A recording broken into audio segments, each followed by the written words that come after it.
If you're looking to create, grow, and sustain your wealth, download and subscribe to the Pain Points of Wealth podcast at BeBullish.com with Bob, Ryan, and Chris Payne. It's your podcast for market insights, money tips, and real talk on the economy. Download and subscribe at BeBullish.com. Excuse me! Taxi! This is the 77 WABC minicast. Thursday night. Well, with us today is Senator Rick Scott from the great state of Florida, and I mean it, the great state of Florida, the U.S. Senator there, and he was governor of the state of Florida, and Florida's doing great in the last 10 years. Senator, I mean, what say you? Well, yeah, we made a lot of progress. We've got our work cut out for us. We have to keep competing. All of our states are competing. One of the things I'm focused now on is how do we make sure our elections are secure. In Florida, we require ID to vote. You have to be a U.S. citizen to register to vote. We need to get the legislation, and it's called the Save America Act, which President Trump's on board, John Thune's on board, the House has already passed it. We got to get this passed so we know, and the states that do the right thing like Florida, that the elections all across the country are going to be secure. You can't vote if you don't have an ID, all right? You can't be registered to vote if you're not a U.S. citizen. John, you and I don't get to vote in the French elections. I wouldn't vote for Macron, or the British elections. I wouldn't vote for Starmer, and I wouldn't vote for Carney in Canada. But guess what? I don't get to vote. And if you're not here as a U.S. citizen, you don't get to vote. It's pretty simple. Call your House member. Call your senators right now. The House has already passed it. Call every senator you know and say, you've got to get this passed now. And give us the pulse of the situation. You need 60 on this in the U.S. Senate? So we have 50 co-sponsors right now. We need 60 to make sure we get through the filibuster. Or we can look at whether we can use the talking filibuster approach, which the last time this was actually used and worked was, I think, the Civil Rights Act, probably, back in the 1960s. But there's no reason. The way the Senate was set up is the filibuster was only to be used for people who wanted to talk.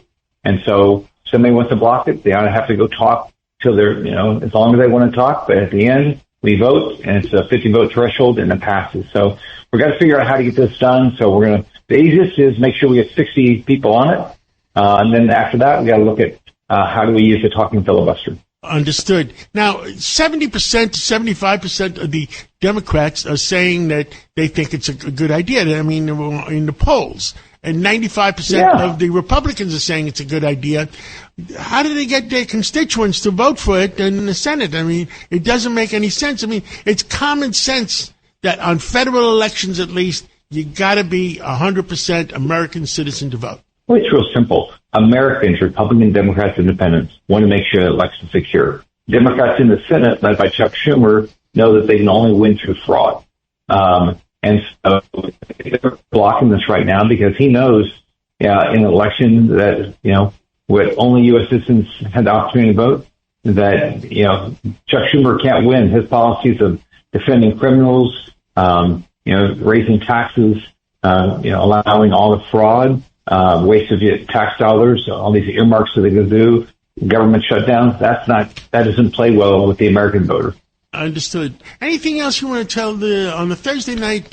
What else would you like to tell the American people? Well, two things. Congratulations. I saw you in Marty Supreme. You did a great job with that. Number two is... That was a lot of fun. I bet that was fun. Number two is, Mondami's doing what he says he's going to do. Socialism means he takes all your money. He's out there working to raise taxes and cut the number of people, police you have.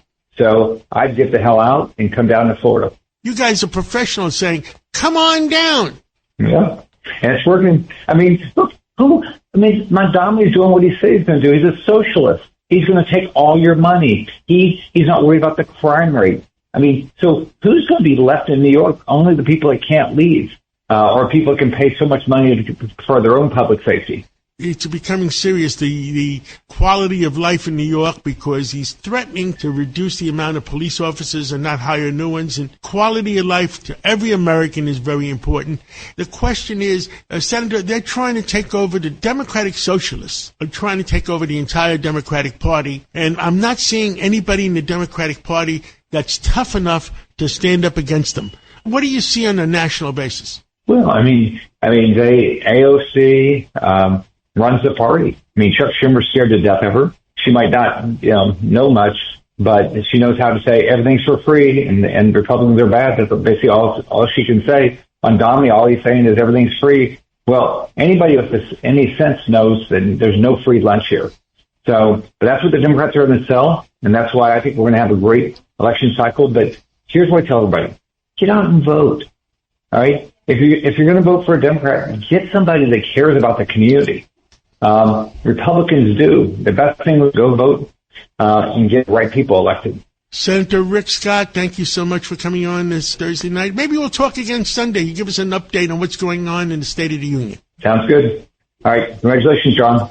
Rural Americans deserve access to the best our nation has to offer, especially when it comes to health care. Across every state and every community, America's rural hospitals are the first line of defense, protecting our families, neighbors, and loved ones. No matter where you live, hospital care doesn't clock out. They're there 24 hours a day, 7 days a week, 365 days a year. Each year, America's over 5,000 hospitals care for millions of patients, providing 24/7 emergency care, delivering babies, cancer treatments, and other life-saving care that patients rely on. Behind every one of those patients are doctors, nurses, and caregivers working tirelessly to keep people healthy and safe. Hospitals are our community's lifelines. They employ our neighbors and keep our families' health. But now, some in Congress are threatening access to care. Tell Congress, protect patient care to keep America strong. Don't cut rural health care.